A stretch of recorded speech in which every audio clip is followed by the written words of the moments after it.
जब प्रोग्राम बनाया कराची का तो रास्ते में हमें इस सूरत हाल का सामना करना पड़ा। जगह जगह सड़कें बन रही थीं, खुदाइयाँ हो रही थीं और हम कार में बैठे अपने सफ़र को देख रहे थे।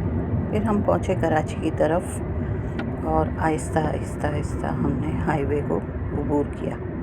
मज़ा बहुत आया, मौसम अच्छा था, ठंडा था, इसलिए एंजॉय किया इस सफ़र को।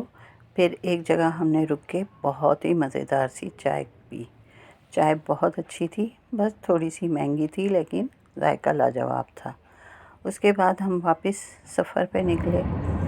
ये हम जब जा रहे थे तो सूरज बिल्कुल सामने था, तो लग रहा है जैसे बहुत कोई रात का वक्त है, जबकि ये काफ़ी सुबह का टाइम है, लेकिन धुंध की वजह से इस तरह लग रहा है। और ये देखें, थोड़ी धुंध कम हुई है तो रास्ता भी हमें साफ़ नज़र आ रहा है।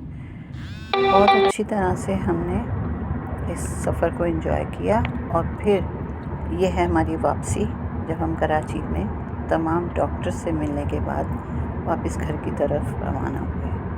आपको पता है कि मेरी सर्जरी हुई है और इसी सिलसिले में मुझे कराची जाना था और यह मैं वापसी का सफ़र कर रही हूँ। दुआओं में याद रखिएगा। इंशाल्लाह फिर मिलेंगे किसी नए वीडियो के साथ।